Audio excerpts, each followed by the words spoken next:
Hey chess friends, and welcome to Professional Chess League highlights for the Eastern and Central divisions.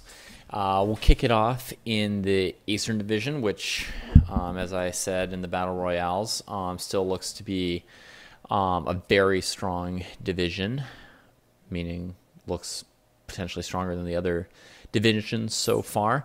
Once again, the Gentlemen and the Eagles won their matches.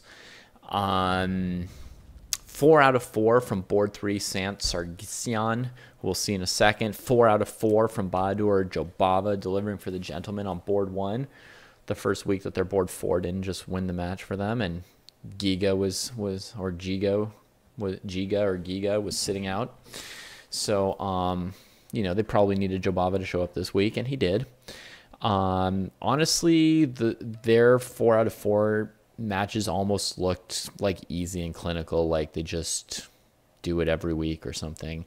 Of note to me was a new guy stepping in for Giga and looking super good as well. Luka Paikadze playing white here against Frolyanov. And he's a new guy. It's his debut for the Gentleman, but he's got an old school style. He trots out of Vienna, and he just starts chucking stuff at Frolyanov in this position. Boom. Of course, the move you want to play, heading towards the king side and the dark squares with this e5 pawn. But, at the risk of letting your center collapse, maybe reasonable would be to trade on c6 and recapture on d4 here. But his idea is to come to d3 and let the center go. Of course, Frolyanov can cover h7. Often it feels like you just can't attack against a bishop on g6, right? What are you supposed to do? Well, Luka finds something to throw at him, his e-pawn. So, f7's in danger now with the possible trade on g6, and taking on e6 allows knight e6, winning in exchange. So this pawn actually does something. Frolyanov tries to cover up, and this whole game, it's just great from Luka, I think. So he brings the h-pawn. He needs something here. Lets the center go. Throws the h-pawn to break through on f5 and open things up a little bit more. Frolyanov comes with a defensive combination here. Sacks the exchange, knight to d4, attacking the rook, but heading to e2. And there you go. Black's ahead by 2 pawns, but Luka still has this e-pawn, and he decides this e-pawn needs to do even more work for him. He comes forward, defends the pawn, threatening to push it forward, hits the bishop back here. Fancy tactics, picks this up. Here comes the e-pawn. One more step. All right, it only needs one more. Back rank mate is threatened. Check. And he comes back to cover the back rank, but there's just not enough guys against this e-pawn. And next move would have been rook f8. Frolyanov resigned. I like the style, Paikadze. I like the style. Possibly another good addition for the Gentlemen, as if they needed another super third board, since they already have one of the 2 best in the league. All right, moving on to the only one who's not on their team, Sant Sargsyan, here scoring 4 out of 4 and still getting robbed of the MVP, most valuable player of the week. I guess it just reaches a point where it seems like you can almost expect 4 out of 4 from him. Like first, 3 out of 4 was like, wow, there's a guy on board 3 scoring 3 out of 4. Now he scores 4 out of 4, and you can't even point to any particular highlight. It's just yeah, he just did this to them all again. Here he is with white converting a rook and pawn ending. It looks kind of tricky, but he just calculates a cool line, throws the g-pawn forward on its own. So I guess the black king's a little bit too active now if it can't stop the g-pawn. The rook comes back to cover it, but after this cute move, rook to g1, they're all lined up on the g-file, but this wins with white's victory. If the king moves, the white king moves, and then the rook defends the g-pawn and pushes it through. If black takes the pawn, white moves the king with discover check and then captures the rook. So black resigned, and Sargsyan chalked up one of his 4 wins. And yeah, on to the next one for the Eagles next week as well. The most important match, really, in the division this week was probably the match between the 2 Indian teams, fighting between 3rd and 4th place. I always somehow thought the Dynamite might be slightly better than the Movers, but the Movers edged out the Dynamite 8.5, 7.5 this week. They each had beastly lineups, and, the beast himself, Adiban, here with white in the board 1 clash against Hari Krishna. You know, Pentala Harikrishna, well known for being one of the greatest endgame players around in a while. But here, Adibon manages to outdo him in this endgame. It gets tactical here, sacks the knight to pick this up, push this pawn, push this pawn. If knight d5, the two pieces would be like lined up for a rook to go to d4 or d1 and pick up a piece. So he tries to keep the pieces on the board and set up this blockade with his bishop covering d6 and c7. He was probably afraid of moving the bishop to d6 itself because of rook e6, so instead he tries to just control it. But Adibon just says, yeah, let's break that blockade, sack that rook. And it all comes down to a rook endgame where he's got this one extra pawn. It seems like rook e6 would control it, but actually, after rook to b7, that pawn promotes no matter where black puts the king. If it goes to the 8th rank, he plays rook check and queens. If it stays on the 7th rank, he'll queen with discovered check. If it goes to g6, then white will play rook to b6, deflecting the rook from defending the queening. So basically, he's calculated that he can win this endgame, just gets his rook behind that pawn, brings his king up, and Harikrishna's out of moves. The white king's eventually going to come up and take this f4 pawn and win the game. So Adibon scores a big 4 out of 4. Also, perhaps after Sargsyan, the second best candidate for MVP, since his team needed every single half point of those 4 points he scored. And he played at a very high quality, but he also gets denied MVP. So we'll have to keep looking through these games till we run into the real MVP. One other highlight before we move on to the Central is this game here, another teaching game from Jan Elvest. He provided us our professional chess lesson last week. This week, check out this brilliant game, sort of full game concept here. He's going after the light squares with a4, knight to d5. This knight to d5 is basically losing this pawn. So c4, that forces the b file open, but Skagoogle collects his pawn, and Malev 212 trades off and brings his queen in. So now there's some tactic on this diagonal. It's going to force queen to c6 to not lose the knight or the rook or something. On c4, black has knight e7 or knight b4. So what has Malev done? What has Elvest done with his pawn sack? He's not going to be, queening. He's not going to be winning anything with a tactic here. No, he's just setting up this pawn to f6. Black can keep the f file closed, and then he grabs the open file. So now he's sort of got this positional control with this strong pawn on f6, rook controlling the b file, and the queen and knight are kind of tangled up. At some point, black wants to play a move like knight b4, knight e7 to just trade queens, but they can't do it because the white queen's defended, and white will just capture the knight. So meanwhile, the queen and knight are just tangled up sitting here. Black struggles to find any moves, and Elvest is just going to win very, very simply. Here's a sweet move. It's not that hard to find for a player like this. If queen b7, then knight d6 check, and this just allows him to double his rooks on the b file, and Skagoogle resigns. He can't really do anything. White's getting ready to win either with rook to b8 or with rook takes f7 check, king f7, rook b7 check, and the f pawn comes through. Or black has to allow knight d6. And Skagoogle just resigned, still up a pawn, but he just can't move anything and can't defend against the threats coming in. So that was pretty sweet. Let's move over to the Central Division, where not as much happened, but this did happen.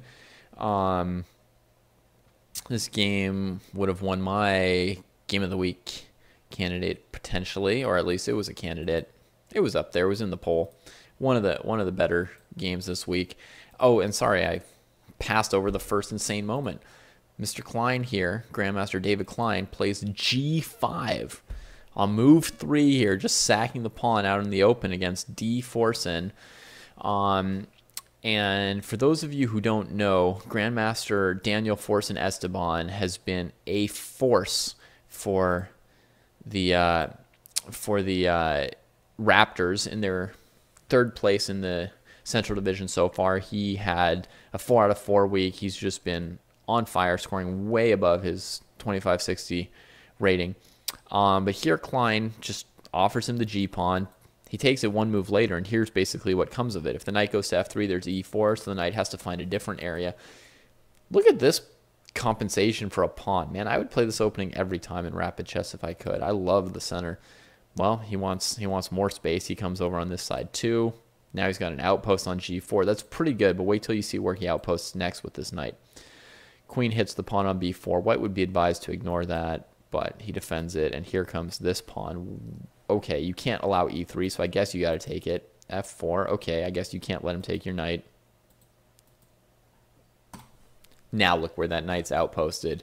Knight on f2. If king takes, then queen e3 check, king e1, queen g3 is mate. So this knight is untouchable, outposted on f2. Look at the dark square control from black in 14 moves. He's into white's, first into white's 4th rank, then into white's 3rd rank, now into white's 2nd rank. It's over. Queen check. Well, that's not going to save the rook because b5, and if queen takes pawn c6, keeps the queen under attack. So he retreats, but what he should do is resign because David Klein was just having fun from here on out. That's as much blood as we have time to see. Moving on to another game, candidate for game of the week, and this one actually took it with Marcan 2B, the young Mr. Maurizi. Board 4 for the migraines in the all-French matchup against Grandmaster Mazatovic, outrated by 550 points against the Blitz streamer. Down a pawn with a terrible light-squared bishop, finds a classic Sicilian move to make the game a mess. Just plop your knight on d5, right? If you don't know about this, you haven't played the Sicilian, or you need to know about this, because you just plop a piece on d5, and the general rationale is that if black takes with the e-pawn, you take with your e-pawn, and then you open the e-file, and hopefully get some kind of devastating, brilliancy, super duper attack thing going on. Black doesn't take it the first time. He plays rook c8 to cover knight c7 check, winning the rook on a8. That was the main threat. So he checks him once and then just comes back to a square, right? Now black at least can't castle. The knight was threatened, comes back here. Now if pawn takes d5, he has bishop g4, and he recovers his rook on c8, so white's obviously better. So black instead takes with the bishop. If pawn takes pawn, maybe he can play queen takes bishop, right? But oh no, the rook, what? Okay, well that's madness. If pawn takes d5, I guess bishop g4 again collects the rook, right? And the game keeps going with opposite colored bishops and a strong attack for white, with black having nothing, having not these two pieces over here on the king side developed. So black takes this instead, and now he grabs this pawn with check. And this pawn with check. Rook sack? No, not a rook sack. He picked up the queen, and again, this is a point where we could have resigned, but I'm going to spare you the mop up. In that same match, we had the top board clash. This is one of the things that people might have been waiting for all day who are viewing the Central Division. Leon Beast MVL against Polish fighter Duda. Two fighting usernames and two top rapid players in the world. And in this one, that was a little bit of a spoiler. In this one, Duda managed to get the better of MVL. Duda playing the fighting Petrov here for black. Gets his knight in. Unstoppable threat on b2 and grabs this pawn, even though the knight is sort of trapped on a3 for a while. He's eventually going to come out on top despite that knight. MVL knows he can't trap the knight with king b2 because it lets the knight out with knight c4. So instead, he wins a pawn in the center. And now Duda wants to play knight to b5. Moves the king up, so now he can meet knight b5 with rook to a1 and defend his king against incursions on a3. Rook d6, bringing the rook, preparing rook b6 and knight c4 and queen a1. And Leon Beast takes on d5 rather than allowing that, but it loses a piece, and the Polish fighter went on to win that, and somehow the MVP award. I guess everybody was just there to watch this matchup, and they figured he beat MVL. He must be the MVP, right?